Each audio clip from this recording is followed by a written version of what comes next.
Hi everyone. I want to talk about the voice because we're not talking about it enough. I usually will discuss the voice in two contexts. One is vocal performance. Now that includes public speaking, not just singing.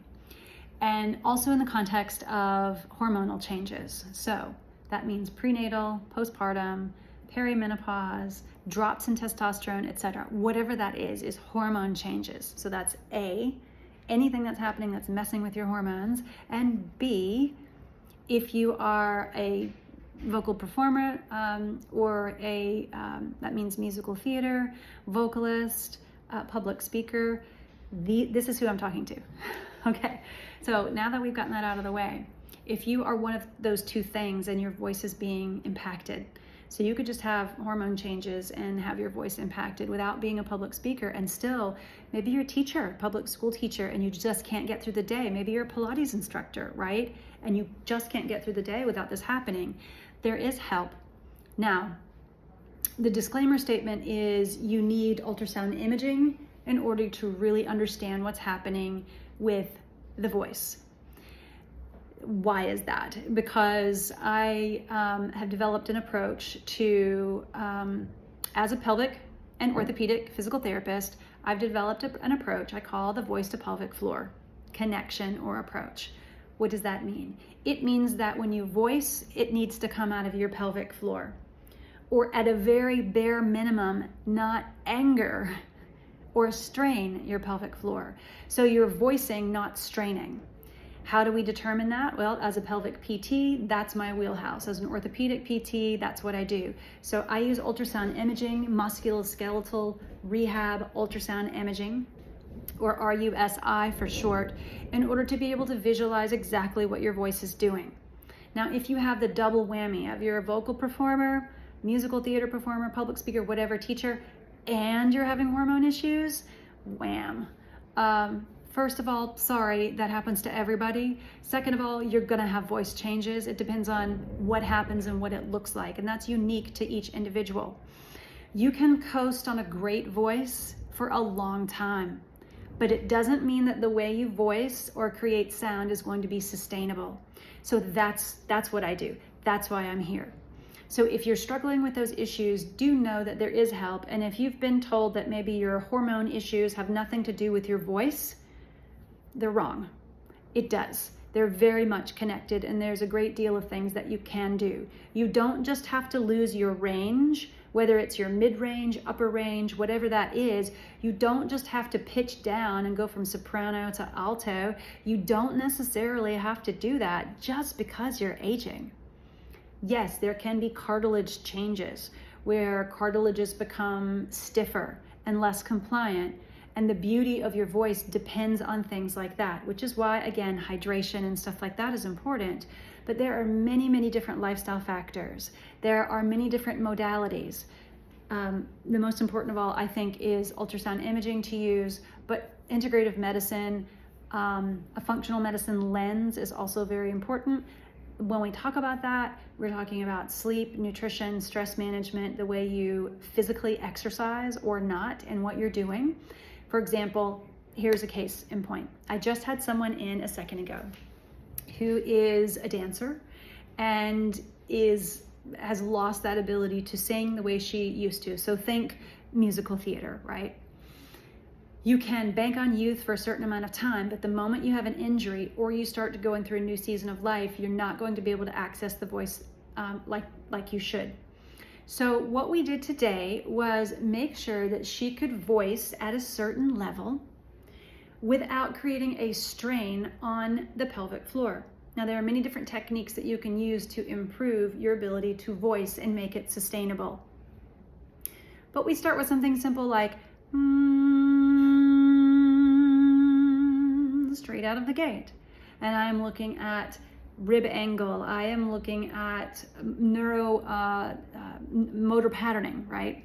I wanted to throw out some jargon there, but the jargon's not important. It's muscle recruitment, essentially, and how you're patterning that recruitment, how the bony structures around it are performing, how you're being supported in your hormone journey. What does that look like? Do we need to take a left or right, do something different? Do we need to measure any labs at all? And then what we did after we looked at imaging with biofeedback is to get on the floor, to get on the yoga mat, which I'm pointing to just like right over here because I'm in the clinic right now, is to get on the yoga mat and then try some functional positions out. Now, I have always used yoga for stability. As a person who is bendy, right? I've always been, quote, good at doing yoga, but it doesn't mean that it was a sustainable way of doing yoga. So early on in my career, I stopped following the kind of traditional lineage yoga because every yoga training and workshop I went to, someone was getting hurt, and it was usually women, and it was usually women with hypermobility. And so I created medical therapeutic yoga to use yoga specifically from an orthopedic standpoint to focus on stability, not mobility. But with controlled flexibility, you do get the mobility you want out of it. It's just much stronger. And then the methods I use, I cross-referenced with imaging to make sure that there was proof of concept that it actually was working when I was having people fire muscles in different ways. So that's the background for what we did next. We got on the yoga mat. I threw out some MT yoga based things, and I had her work on voicing over the top of it, different types of breathing, which do have a grounding in yogic breathing in order to optimize pelvic floor length tension relationship, really get the respiratory diaphragm going, and then put the final icing on the cake, the transcendental icing on the cake, that is, of adding the voice into those things. And then going back and measuring and making sure that what she thought she was doing on the yoga mat, she was actually translating to in real life, which basically for her as with the musical theater background means that what she's doing with her body, okay, is helping to create sound. They're not working against each other. And that's the biggest problem that I see when someone is transitioning from moving, even if you're just a singer on the stage, if you're transitioning from dance to voicing, that's a critical transition where, again, I use imaging to track that and make sure that what you're doing is what you think that you're actually doing, and that is actually good for your voice and your pelvic floor. Because what is good for your voice should be good for your pelvic floor and vice versa.